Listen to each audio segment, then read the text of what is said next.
شروع اللہ کا نام لے کر جو بڑا مہربان نہایت رحم والا ہے۔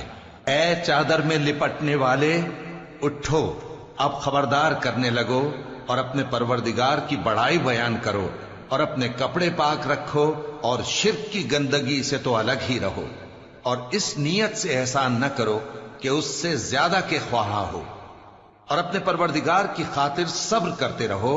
پھر جب سور پھونکا جائے گا تو وہ دن مشکل کا دن ہوگا، یعنی کافروں پر آسان نہ ہوگا۔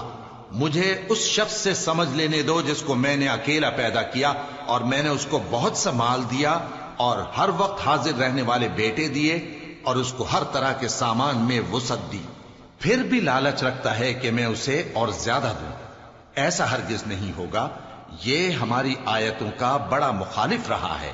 میں اسے ایک بڑی چڑھائی چڑھاؤں گا۔ اس نے غور و فکر کیا اور ایک بات ٹھہرا لی، یہ مارا جائے، اس نے کیسی تجویز کی، پھر یہ مارا جائے، اس نے یہ کیسی تجویز کی، پھر اس نے نگاہ کی، پھر تیوری چڑھائی اور منہ بگاڑا، پھر پیٹ پھیر کر چلا اور تکبر کیا، پھر کہنے لگا یہ تو جادو ہے جو پہلے لوگوں سے برابر ہوتا آیا ہے، پھر بولا یہ اللہ کا کلام نہیں بلکہ بشر کا کلام ہے، میں ان قریب اس کو سقر میں داخل کروں گا۔ اور تم کیا سمجھے کہ سقر کیا ہے؟ وہ ایسی آگ ہے کہ نہ باقی رکھے گی اور نہ چھوڑے گی، اور بدن کو جھلس کر سیاہ کر دے گی۔ اس پر 19 داروغہ ہیں، اور ہم نے دوزخ کے داروغہ فرشتے ہی بنائے ہیں، اور ان کا شمار کافروں کی آزمائش کے لیے مقرر کیا ہے، اس لیے کہ اہل کتاب یقین کریں اور مومنوں کا ایمان اور زیادہ ہو، اور اہل کتاب اور مومن شک نہ لائیں، اور اس لیے کہ جن لوگوں کے دلوں میں نفاق کا روگ ہے اور جو کافر ہیں کہیں کہ اس مثال کے بیان کرنے سے اللہ کا مقصود کیا ہے۔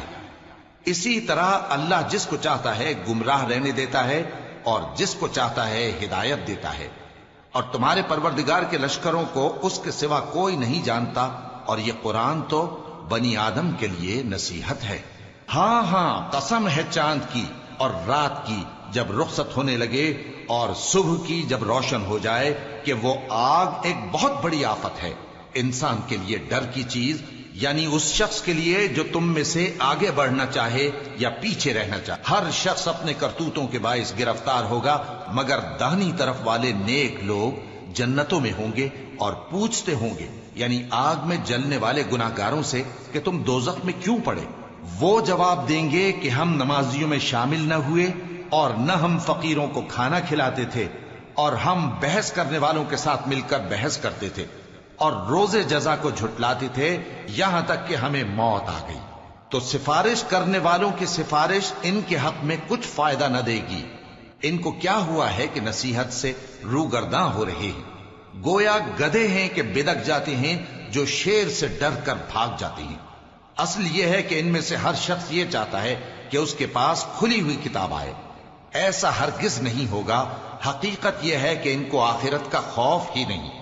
کچھ شک نہیں کہ یہ قرآن نصیحت ہے، تو جو چاہے اسے یاد رکھے، اور یاد بھی تبھی رکھیں گے جب اللہ چاہے۔ وہی اس لائق ہے کہ اس سے ڈرا جائے، اور وہی معاف کرنے والا ہے۔